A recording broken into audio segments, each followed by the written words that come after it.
Hello students, வணக்கம். Welcome to PSZ Chemistry Channel for Easy Learning. இன்னைக்கு நம்ம பார்க்க போறது CBSE Class 12 Board Examக்கு Chemical Kinetics Chapterல இருந்து ஒரு practice question பார்க்க போறோம். So exam point of viewக்கு பார்த்தோம் அப்படின்னா இந்த இது அதாவது இந்த Arrhenius conceptல இருந்து question ரொம்ப முக்கியம். நம்ம இதுல ஒரு question பார்க்கலாம். The rate of chemical reaction doubles for an increase of 10 Kelvin in absolute temperature from 298 Kelvin. Calculate EA. EA அப்படின்னா activation energy. நம்மளுக்கு என்ன சொல்றாங்க? 298 Kelvinல இருந்து 10 Kelvin ரைஸ் பண்ணும் பொழுது ரேட் நம்மளுக்கு டபுள் ஆகுது அப்படின்னு சொல்றாங்க. ஸோ அப்போ நமக்கு இந்த இடத்துல ஃபர்ஸ்ட் ஒரு ரேட் இருக்கும். அப்போ R1 is equal to நம்ம எவ்வளோன்னு எடுத்துக்கலாம், அதனுடைய ரேட் கான்ஸ்டன்ட் வேல்யூ K1 நம்ம எடுத்துக்கிறோம்.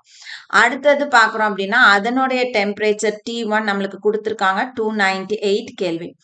இப்போ டெம்பரேச்சரை நம்ம 10 கெல்வின் ரைஸ் பண்ணுறோம். அப்போ 298ல 10 கெல்வின் ரைஸ் பண்ணும் பொழுது 308 கெல்வின்னு வரும். இந்த 308 கெல்வினுக்கு நம்மளுக்கு ஒரு ரேட் கிடைக்கும். அந்த ரேட் என்ன ஆகுது, ஃபர்ஸ்ட் ரேட்டை விட டபுள் ஆகுது. அப்போ ரேட் கான்ஸ்டன்ட் எப்படி எழுதும், 2 into K1. ஸோ ஃபர்ஸ்ட்டுக்கு எவ்வளோ வேல்யூ இருக்குதோ அதுக்கு அப்படியே டபுள் த வேல்யூ நம்ம எழுதுறோம். இப்போ நம்ம EA calculationக்கு போகலாம். log K2 by K1 is equal to EA by 2.303 R into T2 minus T1 by T1 T2. இதுதான் ஃபார்முலா. ஸோ இப்போ நம்ம சப்ஸ்டியூட் பண்ணுவோம். log K2க்கு என்ன சப்ஸ்டியூட் பண்ண போகிறோம், 2K1 சப்ஸ்டியூட் பண்ண போகிறோம். ஸோ 2K1 divided by K1க்கு என்ன சப்ஸ்டியூட் பண்ணுவோம், K1 which is equal to EA by, இப்போ இந்த 2.303 Rக்கு 8.314 போட்டோம்னா நம்ம வேல்யூ எப்பவுமே 19.14ன்னு எடுத்துக்கலாம். ஸோ அப்போ இந்த இடத்துல value 19.14 into 308 minus 298 divided by 308 into 298.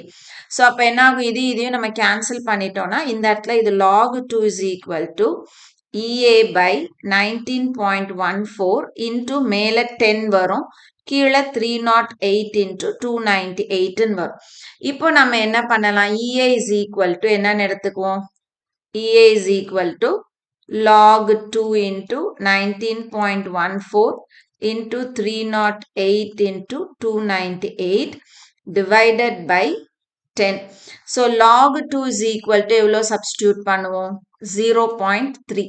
அப்போ இந்த ஃபார்முலால நம்ம என்ன பண்ண போறோம், log 2க்கு பதிலாக 0.3 into 19.14 into 308 into 298 divided by 10 போட்டோம் அப்படின்னா EA is equal to நம்மளுக்கு எவ்வளோ வருதுன்னா 5202.3728 ஜூல் பர் மோல் நமக்கு கிடைக்கும்.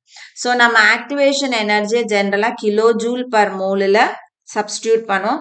ஸோ அப்போ டிவைடட் பை 1000 போட்டோம் அப்படின்னா 52.702 கிலோ ஜூல் பர் மோல்னு நம்மளுக்கு கிடைக்கும்.